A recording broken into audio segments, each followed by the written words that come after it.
함께 예배드리시는 성도님들 삶에 가정에 하나님의 충만하신 은혜가 가득하길 축복하고 축원합니다.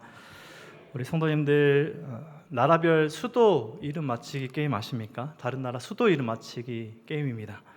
세계 나라별 수도 이름 맞히기가 예능에서 TV 프로그램에서나 우리의 일상에서 좀 유행했던 적이 있는데요.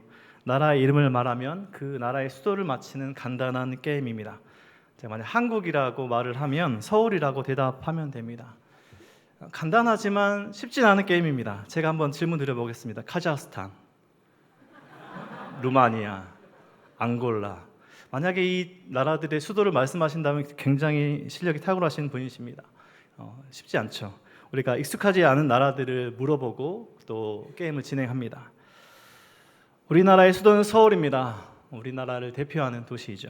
서울과 같이 각 나라들에는 각 나라를 대표하는 수도, 도시들이 있습니다. 미국은 워싱턴 DC, 또 중국은 베이징, 또 일본은 도쿄, 그런 도시 수도가 있습니다. 그리고 지금 올림픽이 열리고 있는 파리는 프랑스의 수도입니다. 그 수도들의 이름이 오늘날까지 있기까지 여러 역사적인 사항들, 정치적인 사항들, 그런 사항들로 인해서 이름들이 정해졌습니다.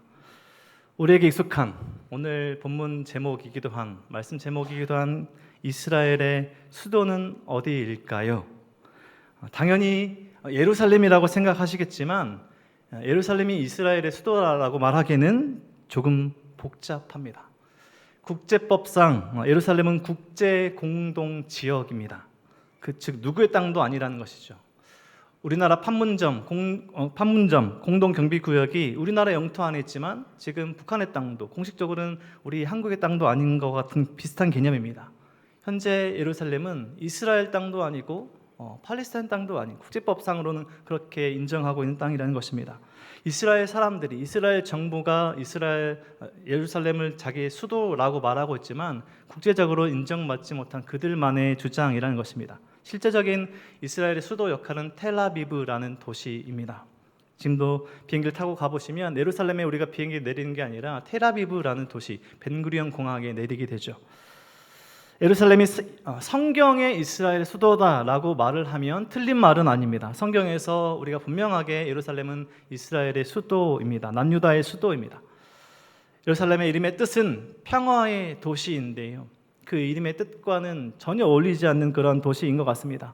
늘 분쟁과 갈등과 전쟁이 있습니다. 유대교, 기독교, 이슬람교, 세계 3대 종교에서 이 도시를 중요하게 여기는 그러한 역할 때문에 종교적인, 문화적인, 정치적인 갈등이 계속해서 일어납니다. 과거에서부터 또 지금까지, 오늘까지도 지금도 예루살렘은 분쟁과 전쟁 가운데 있습니다.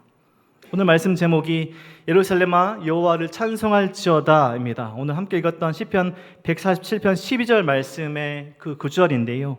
왜 시편 저자는 예루살렘아 여호와를 찬송할지어다 하고 말하고 있을까요? 오늘 147편의 시대적인 배경은 바벨론 포로기 이후의 시대입니다. 바벨론 포로 생활을 마치고 예루살렘으로 돌아왔을 때의 시대적 배경을 가지고 있는 오늘의 본문입니다. 예루살렘이 더 이상 이전에 아름다운 성전에서 예배가 드려지고 찬송이 울려 퍼지던 그런 도시가 아닙니다.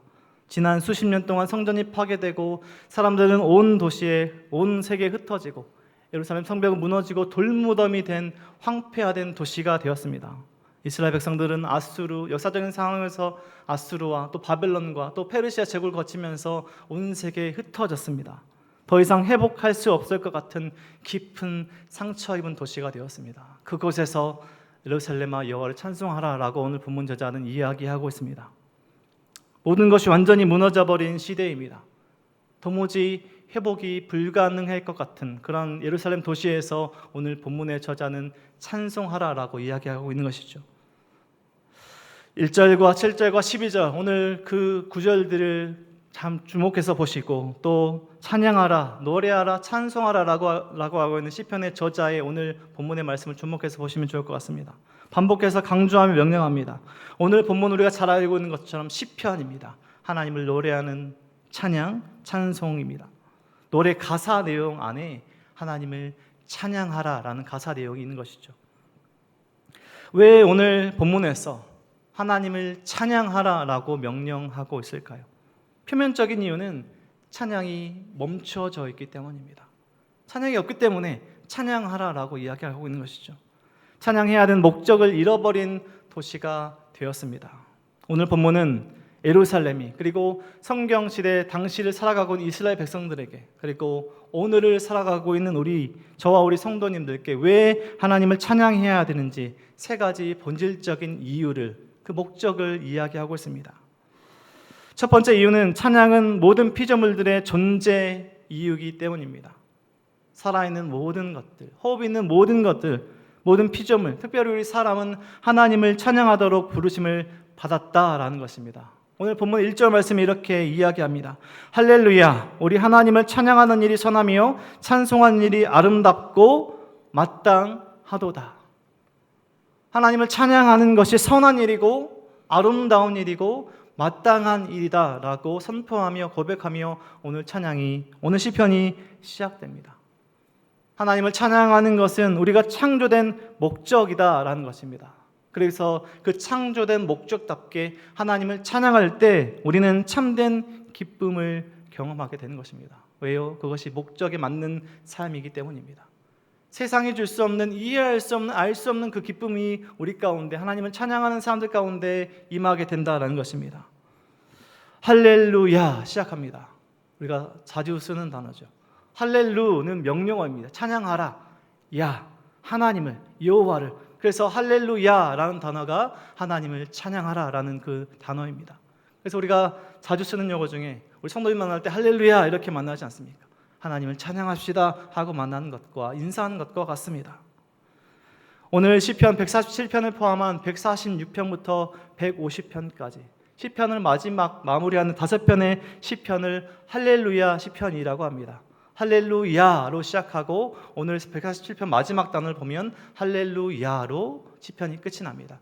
146편부터 150편까지가 할렐루야로 시작해서 할렐루야로 마치고 있습니다. 시편을 마무리하면서 하나님을 찬양하라라고 마무리하고 있는 것이죠. 하나님을 찬양함에 모든 것들이, 하나님 찬양하는 것이 마땅한 일이고 우리의 창조된 목적, 삶의 목적이라는 것입니다. 그래서 하나님을 찬양함이 삶에 없는 사람들은 그 삶의 목적, 이 살아가는 존재 이유를 알지 못하는 사람들입니다.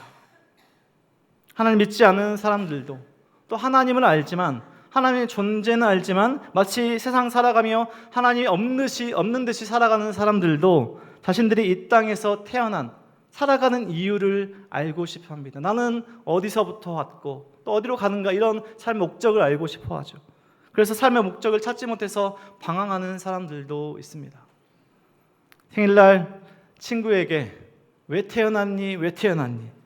얼굴도 못생겨서 왜 태어났니? 공부도 못하면서 왜 태어났니? 이렇게 생일날 친구들에게 축하 아닌 축하를 해주던 시절도 있었을 것입니다. 우리 성도님들 한번 불러보셨고 아마 들어보셨을 분도 계실 것 같습니다. 이 험난한 세상에 왜 태어났니라고 축하 아닌 축복해준 그런 시절도 있었는데, 하나님을 믿는 사람들에게 삶의 목적은 단순하고 유일하다는 것입니다. 하나님을 찬양하는 것이라고 합니다. 오늘 시편 본문은, 그리고 성경은 우리의 삶의 목적이 하나님을 찬양하는 것이, 또 살아가는 데 가장 필요하고 중요한 비밀을 알려주고 있습니다. 웨스트민스터 대소요리문답 1문에서 바로 이것을 질문하고 물어봅니다. 사람의 제일 되는 첫째 되는 목적이 무엇인가? 쉬운 말로 하면 당신은 왜 태어났는가? 왜 태어났는지 알고 있는가를 질문하며 대소요리문답을 시작합니다. 이렇게 질문합니다. 그리고 그 질문에 대한 답은 사람의 제일 되는 목적은 하나님을 영원롭게 하는 것과 영원토록 그분을 즐거워하는 것이다 라는 성경적인 답을 해줍니다. 삶의 목적을 이야기해 주는 것이죠. 우리 1문의 답을 함께 읽어보겠습니다. 사람의 첫째 되는 목적은 하나님을 영원롭게 하는 것과 영원토록 그분을 즐거워하는 것이다. 우리 삶의 목적은 하나님을 영원롭게 하는 것, 영원토록 그분을 즐거워하는 것이다. 이것을 한 단어로 바꿔보자면 그것은 찬양입니다. 찬양은 하나님을 높이고 영원롭게 하는, 하나님께 영광 올려드리는 모든 일을 찬양이라고 합니다. 입술로, 마음으로 춤을 추고 악기를 연주하고 하나님을 높이는 모든 것입니다. 찬송으로 우리 하나님을 높이는 것입니다. 찬송은 노래로 하나님을 높이는 것이죠. 가정에서, 직장에서 학교에서, 우리가 가는 그곳에서 하나님을 높이는 모든 것이 찬양입니다. 가정에서 아이를 양육하는 것, 직장에서 주어진 맡은 일을 성실하게 하는 것, 학생들이 학교에서 성실하게 공부하는 것, 모든 곳에서 하나님을 높일 수 있습니다. 교회에서만 하나님을 높이는 것이 아니죠. 우리 일상 가운데 하나님을 높이는, 찬양하는 일입니다. 사람은 왜 태어났는가? 사람은 왜 살아가는가? 오늘 나는 왜 여기 이 자리에 있는가? 우리 성도님들도 살아가시면서 질문은 한 번쯤은 해보셨을 내용인 것 같습니다. 그 질문에 대한 성경의 답은, 오늘 본문의 답은 바로 찬양에 있다는 것입니다. 하나님을 찬양하는 것이 모든 인생의 참된 목적이라는 것입니다. 하나님을 찬양하는 일이 선한 일이고 아름다운 일이고 마땅한 일이다. 그렇게 해야 한다. 2절부터 6절까지 우리의 찬양을 받으시는 하나님이 어떤 분이신지 오늘 본문은 우리에게 전해주고 있습니다. 하나님은 돌무덤이 된, 회복의 가능성이 전혀 없어 보이는 예루살렘을 다시 세우시는 분이시다. 흩어진 자들을 모으시는 분이시다. 상심한 자들, 상처 입은 자들의 상처를 싸매주시는 분이시다. 고쳐주시고 위로하시고 이끄시는 분이십니다. 회복시키시는 분이심을 오늘 본문은, 시편은 이야기하고 우리에게 알려주고 있습니다. 또 하나님 어떤 분이십니까? 셀 수 없는 수많은 별들이 몇 개인지 아시고 별들을 계수하는 것을 넘어서서 그 별들마다 이름을 붙이시는 분이시다라고 고백합니다. 우리가 낮에도 보이진 않지만 하늘에 수많은 별들이 있다는 것을 우리 모두 알고 계실 것입니다. 너무나 멀리 떨어져 있기 때문에, 우리가 사는 이 지구에서 너무나 멀리 떨어져 있어서 작아 보이지만, 점처럼 보이지만 그 별들의 실제 크기와 에너지는 엄청나다는 것을 알고 계실 것입니다. 우리 인간의 지혜와 능력으로 이해하는 데 한계가 있습니다. 우리는 우주의 끝도 다 아직 보지 못했습니다. 그 별들의 숫자는 오늘 발전되었다라고 이야기하는 우리의 과학기술로도 다 헤아릴 수 없는데, 하나님은 그 별들이 몇 개인지 아시고 그 별들마다 이름을 붙이시는 분이시라는 것입니다. 5절 말씀을 보면 위대하시며 능력이 많으시며 지혜가 무궁하신 분이시다라고 이야기해주고 있습니다. 무궁하시다, 한계가 없으시다는 것이죠. 우리 사람은 한계가 있습니다. 시간과 장소에 한계가 있습니다. 우리 성도님들 여기에 계시기 때문에 지금 가정에 가실 수 없죠. 한계가 있습니다. 시간에 한계가 있습니다. 그런데 하나님은 능력과 지혜에 한계가 없으신 무궁하신 분이시다라는 것입니다. 전능하시고 전지하시고 모든 것을 하실 수 있으시고 모든 것을 아시는 분이시다. 우리 사람과 또 모든 인생, 우리 성도님들의 오늘 이 상황만 아시는 게 아니라, 오늘 상황의 정도를 아시는 그 정도가 아니라 우리 모든 인생의 이전의 모습, 태어날 때 또 이후에 영원토록, 그 이후 영원까지도 모든 것을 아시는 분이시란 것입니다. 그 하나님께서 상처 입은 자들, 상심한 자들, 절망한 자들, 겸손한 자를 붙드시고 구원을 베푸시는 하나님이시다라고 오늘 시편은 고백합니다.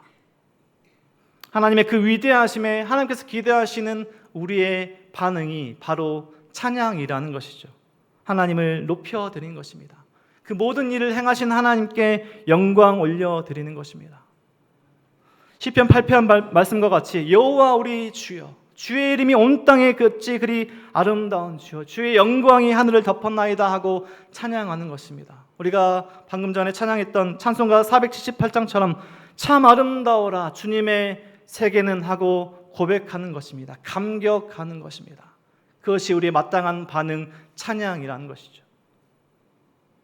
우리 성도님들만의 하나님을 찬양하는 시편, 노래로 하나님을 높여드려야 한다는 것입니다. 그것이 우리 삶의 목적과 존재 이유라는 것입니다. 두 번째 찬양의 이유는 하나님은 자기 백성을 지키시는 분이시라는 것입니다. 하나님께서 택하시고 부르신 자기 백성을 지키시는 분이십니다. 7절 말씀부터요. 감사함으로 여호와께 노래하며 수금으로 하나님께 찬양할지어다. 그가 구름으로 하늘을 덮으시며 땅을 위하여 비를 준비하시며 산에 풀이 자라게 하시며 들짐승과 우는 까마귀 새끼에게 먹을 것을 주시는도다. 바로 앞선 말씀에서 어떤 이야기 하셨나요? 크고 놀라우신 그 우주 가운데 별들의 숫자를 세실 만큼 크고 위대하신 분이시지만 이 땅에 작고 작은 새까지도 돌보시는 세심하시고 선하신 하나님이시란 것입니다. 지구상에 살아가는 모든 생명체는 하나님께서 베푸신, 이미 베풀어 두신 보편적인 은혜를 모두 받고 살아갑니다. 계절이 지나고요, 낮과 밤이 지나가고 햇볕과 비를 맞습니다. 하나님을 믿는 자나 믿지 않는 자나, 하나님께서 행하시는 일에 감사하든 감사하지 않든 모두 똑같이 하늘과 땅의 모든 바다의 생명체들이 하나님께서 베푸신 보편적인 은혜를 누리며 오늘을 살아가고 있습니다. 그 은혜로 오늘 생존하고 있는 것이죠. 지금도 우리는 전혀 느끼지 못하고 있지만 지구는 우리가 살아가고 있는 별은 스스로 1600에서 700km 속도로 자전 스스로 돌고 있습니다. 그리고 10만 7천 km의 속도로 공전 앞으로 나아가고 있습니다. 우리 성도님들, 그런 속도가 지금 느껴지십니까? 전혀 느껴지지 않습니다. 그것이 느껴진다면 그는 우리에게 재앙입니다. 생존이 불가능하죠. 우리가 자동차로 이동할 때, 보통 내가 운전할 때 말고요, 옆에 앉았을 때 100km만 좀 넘어져 불안감을 느낍니다. 괜찮을까? 좀 속도 좀 낮춰라. 자신이 운전할 때는 100km도 막 이렇게 쉽게 가지만, 제가 방금 숫자를 읽어드렸지만요, 가늠할 수 없는 속도 가운데 우리가 살아가고 있습니다.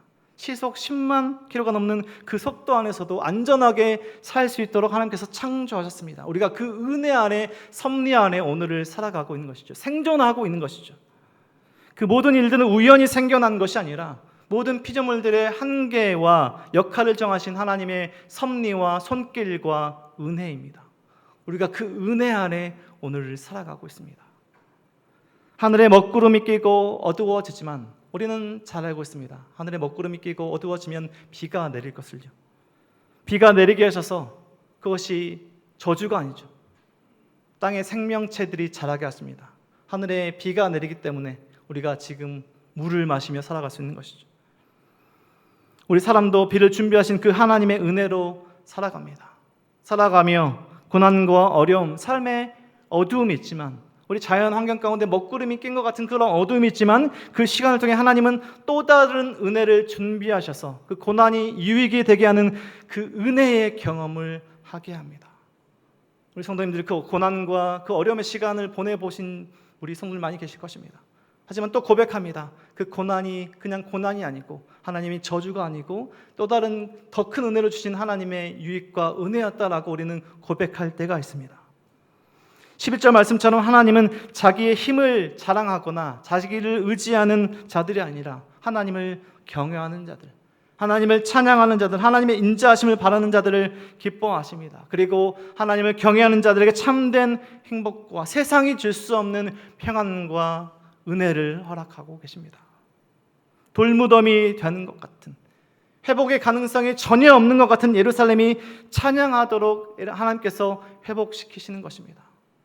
회복의 가능이 전혀 없는 우리의 삶을, 절망 가운데 우리의 삶을 회복시키시는 분, 우리의 가정을 회복시키시는 분이 하나님이시란 것입니다. 우리를 지키시고 보호하시는 하나님을 찬양함이 마땅하다는 것입니다. 그리고 마지막 세 번째로, 말씀으로 하나님의 백성들을 인도하시고 복주시는 하나님을 찬송하고 찬양하라라고 이야기합니다. 우리 12절 말씀 함께 읽겠습니다. 예루살렘아 여호와를 찬송할지어다. 시온아 내 하나님을 찬양할지어다. 마지막으로 하나님께 찬양을 선포하며 우리 찬양받으신 하나님께서 어떻게 당신의 백성들을 인도하시고 회복해 하시는지 우리에게 알려주고 있습니다. 하나님은 자기의 백성들을 인도하시는데요, 말씀으로 인도하시는 분이시라는 것입니다. 하나님은 자기 백성들에게 말씀하십니다. 그리고 그 말씀으로 살아가게 하십니다. 삶을 인도하시고 복을 주십니다. 무엇으로요? 말씀으로. 약속하시고 그 약속하신 말씀을 이루십니다. 성취하십니다. 우리 눈에 다 이해되지 않고 다 알 수 없는 그 모든 순간순간들을 다 사용하셔서 하나님의 말씀을 이루십니다. 성취하십니다. 하나님의 말씀은 우리의 삶을 견고하게 하시고 자녀들을 복되게 하고 이 세상 가운데 세상이 줄 수 없는 그 형통함과 복을 주신다라고 오늘 본문은 이야기합니다.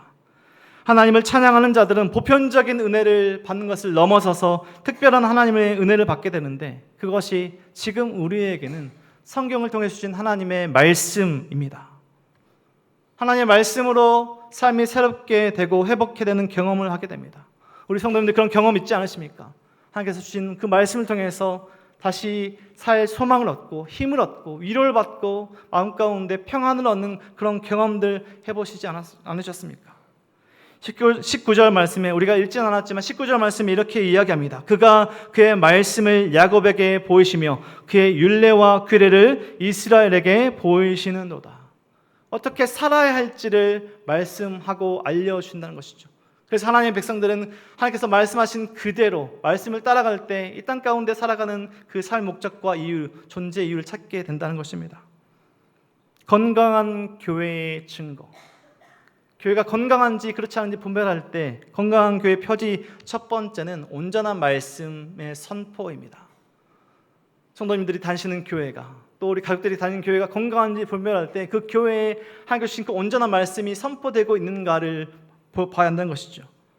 그와 같이 건강한 신앙의 성도의 첫 번째 모습은 하나님의 말씀을 묵상하고 그 말씀을 따라 지키려고 애쓰는 그런 모습입니다. 하나님의 성도들, 하나님의 백성들은 하나님의 말씀 듣고 그 말씀을 따라 살려고 애쓰는 삶의 모습이 있어야 한다는 것이죠.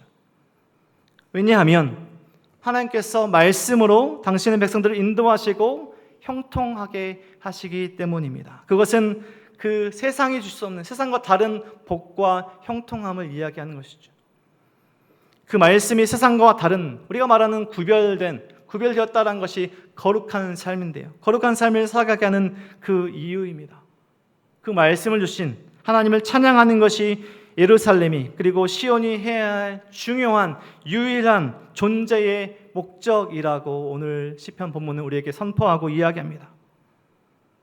더위시키는 시원한 바람이 붑니다. 계절이 바뀌는 것이죠. 눈을 녹이는 따뜻한 바람이 부는 것입니다. 계절이 바뀌는 이 자연현상의 일들은 그냥 경이로운 자연현상이 아니라 말씀으로 세상을 창조하신 위대하신 하나님의 살아가신 증거입니다. 계절이 바뀌고 아침이 오고 저녁이, 하루 일상하는 모든 일상들은 그게 우연히 흘러가는 것이 아니라요, 우리 성도님들은 바라봐야 합니다. 감사해야 됩니다. 감격해야 합니다. 우리 하나님 살아계시는구나. 하나님 감사합니다. 오늘도 하루 주셔서 감사합니다. 오늘 햇볕을 주셔서 감사합니다. 오늘 비를 주셔서 감사합니다. 하나님은 자연현상도 아니시고요, 자연의 신도 아니십니다. 온 우주 만물을 창조하시고 다스리시고 시간과 역사와 생명의 주관자이십니다. 말씀으로 세상을 창조하신 하나님이십니다. 하나님께서 말씀으로 하나님 백성들에게 복을 주시고 삶을 인도하십니다. 그래서 말씀을 주신 하나님을 알지 못하면 이 참된 지식, 하나님을 아는 이 지식이 없으면 하나님을 찬양할 수 없습니다. 말씀의 성취이신 그 말씀 자체이신 예수님을 알아보지 못합니다. 그래서 신실하신 모든 우리 백성들에게, 성도들에게 말씀을 주신 하나님을 찬양하라라고 선포하고 있는 것이죠. 예루살렘아 여호와를 찬송할지어다. 시온아 내 하나님을 찬양할지어다. 예루살렘은 하나님을 찬양하는 그 영광스러운 자리로 부르심을 받았습니다. 하지만 하나님을 떠난 그들의 죄로 심판을 받고 찬양이 사라진 황폐한 도시가 되었습니다. 회복의 가능성이 도무지 보지 않는 그런 철저하게 무너진 도시가 되었습니다. 말씀을 듣고 말씀대로 살아가는 하나님을 찬양하는 그 모든 것들이 사라졌습니다. 예배가 사라졌습니다. 찬양이 사라졌습니다. 그 소망 없는 도시에 하나님의 사람은 다시 선포합니다. 노래합니다.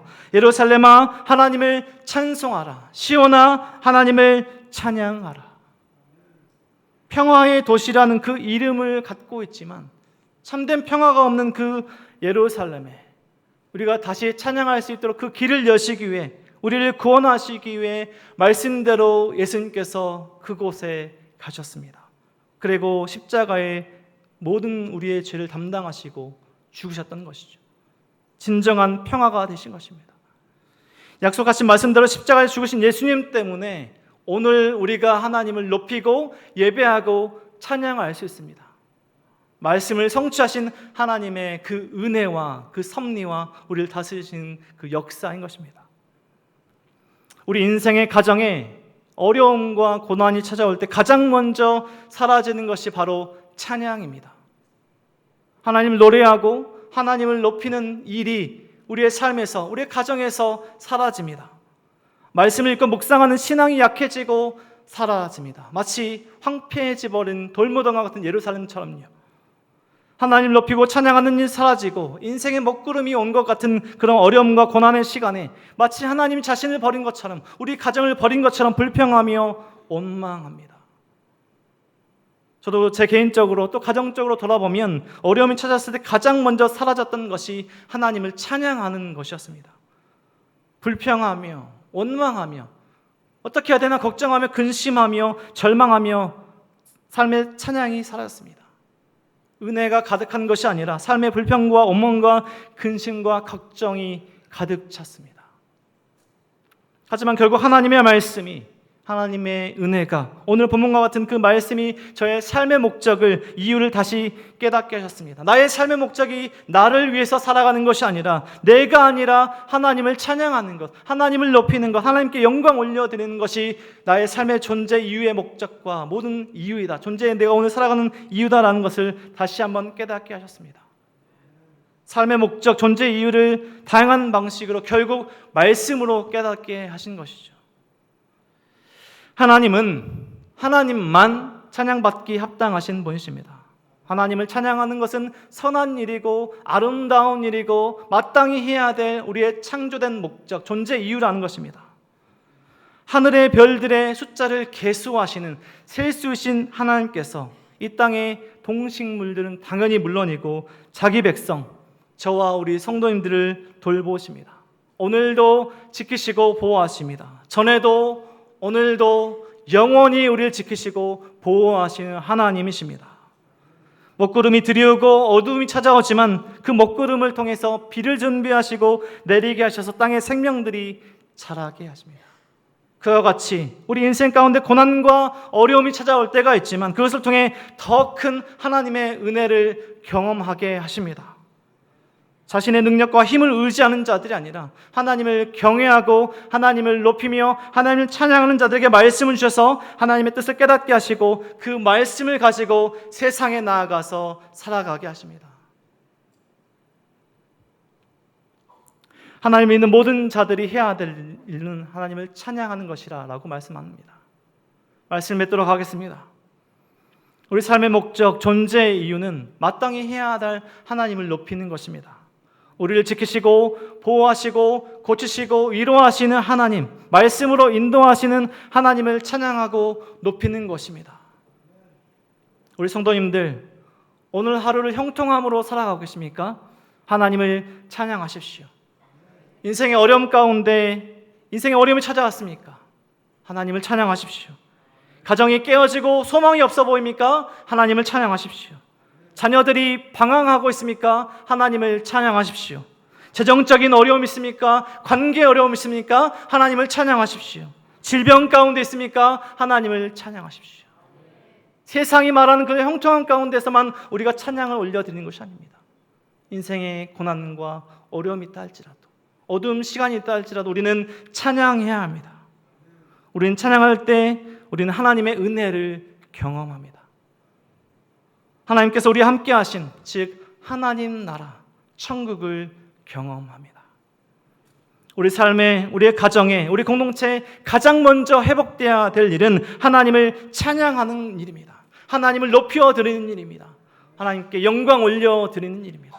그것이 멈춰져 있다면, 사라졌다면 오늘 다시 시작하는 것입니다. 예루살렘아 하나님을 찬송할지어다, 시온아 하나님을 찬양할지어다. 내 삶에, 우리의 가정에, 우리 공동체에 부르신 그곳에서 다시 한번 그것을 선포하는 것입니다. 다시 한번 우리의 삶이 하나님을 찬양하도록, 우리의 가정이 하나님을 바라보도록 다시 돌아가는 것입니다. 예루살렘과 시온은 하나님을 찬양하는 신실한 하나님의 백성들, 성도들입니다. 이 시간 하나님께 예배드리신 우리 성도님들의 삶에, 우리 자녀들의 삶에, 가정과 직장과 학교에 하나님을 찬양하는 일이 회복되고 넘쳐나길 기대합니다. 우리를 예루살렘으로 시온으로 부르신 하나님께 영광과 찬송, 모든 찬양 올려드리는 저와 우리 성도님들의 삶이 되시길 주님의 이름으로 간절히 축원드립니다.